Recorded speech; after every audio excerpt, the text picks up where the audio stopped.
Hello everyone. It's been a while since I've done a short video, so I thought I'd do something a bit interesting this time. I've been spending some time out in the States, on and off over the last couple of years with work, going over to Boston, and I've seen some of the big diesel engines they have out there, the AC400, Dash 8 and so on, and they're just huge, big, mighty engines, and they've always fascinated me. So I thought I'd take a look out there and see what I could find capable of running on a 2-rail DC layout in O-gauge. And I've come across this. This is an MTH Premier, and it's the Genset, or Genset, sorry, should I say. And it's an NER 3GS21B. in Union Pacific livery.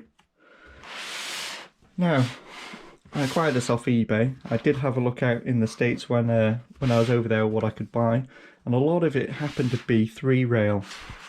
And unfortunately, I have in the UK been a 2-rail DC layout. Not DCC, that's DC layout.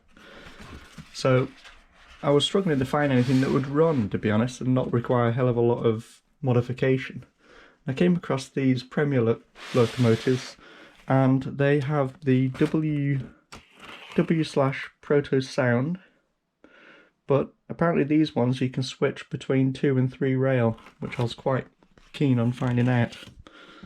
So let me just open this up. I'll just put you down for a second. I'll take a look. I just wanted to create this short video, but let's get it out. I will show you this running as well. I will just take it out of the box.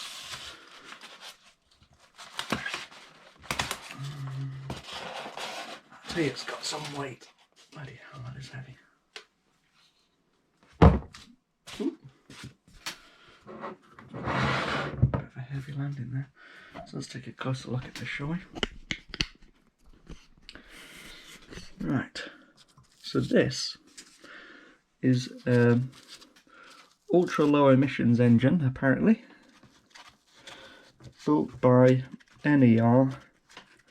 And as far as I know, on the little research that I have done, that this has 3 Cummins engines, and the reason it's ultra low emissions is it only fires up the engine if it's required, so it can independently operate from. Now look at the detail on that. That is very good. All of this is metallic handrail, and the bogies and the chassis are cast metal. Let's take these off here.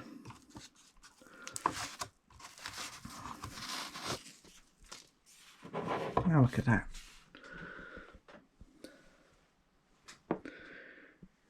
Union Pacific. Now this model comes with working sound, either running on DC, and it also has a smoke generator, which comes out of these 3 chimneys, one for each engine. So I assume there's 3 Cummins engines in there, and the reason this is ultra low emissions is that, like I said, it fires up each engine as it and when it's required. Now what's interesting about this, one of the good reasons why I decided to purchase this, is if you actually look at the controls, I'll have it the right way up, there is a 2/3 rail option. Now I've already removed the 3 rail pickups that sat on the bottom of these bogies, and they're in the pack, and there's a speaker. Now obviously, now I've removed those and switched it to 2 rail, this will run on a DC with sound layout, including lights and smoke. and there's also a control there for your smoke, off to high, and then you have a control there for the sound and how loud you want it to be. But initial look at this is actually, it really is a great high detail model with a lot of weight. And let's see how it runs on a British DC layout with some wagons, of course. But on initial inspection, I must say this is very high detail, good quality American MTH Premier model.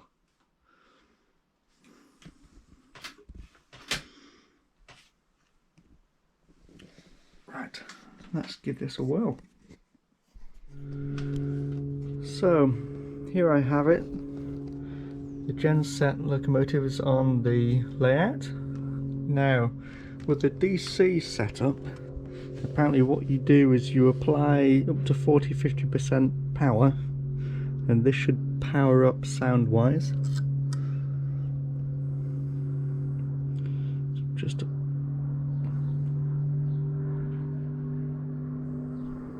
keep them. And sometimes I do find I have to switch this.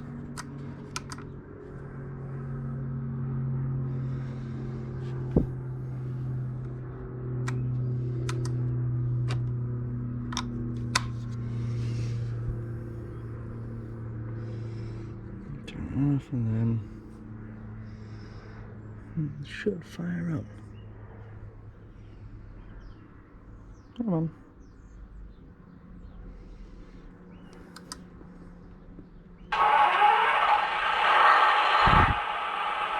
There we go. So that now has the sound running. I've turned the smoke off for now, just so I can show you this with the sound. It's quite nice also, if I left it here idle, so I've got it on about 40%, it will actually start running through some of the engineers just talking out tasks, like we're going to test the brakes and so on, which is quite a nice feature. I will leave it to sit for a second.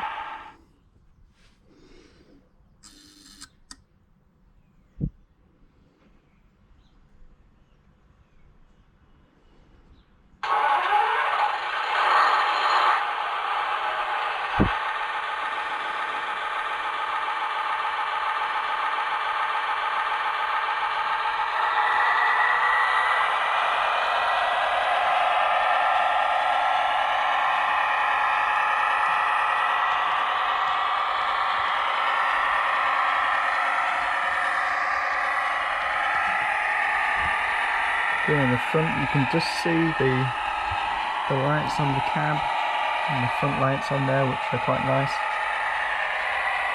I will went into a darker spot here where you'll be able to see that bit clearly.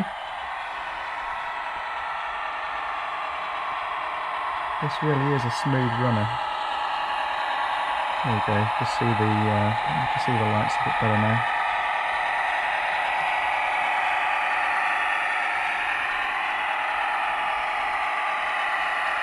What I'll do is I will bring it back and we'll get some wagons attached.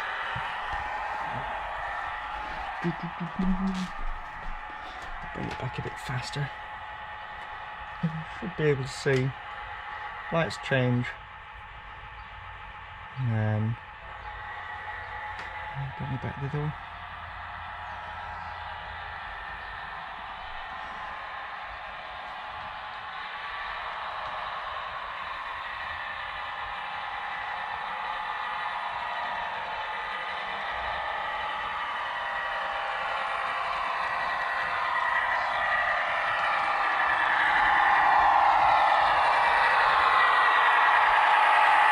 What I'll do is I'll hook up to these carriages I've got, and we'll take it round at some speed.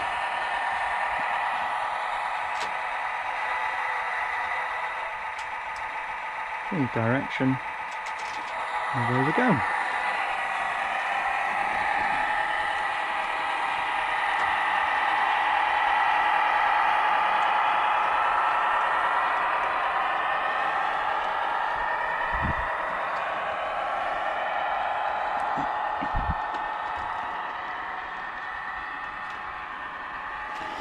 speed it up a bit.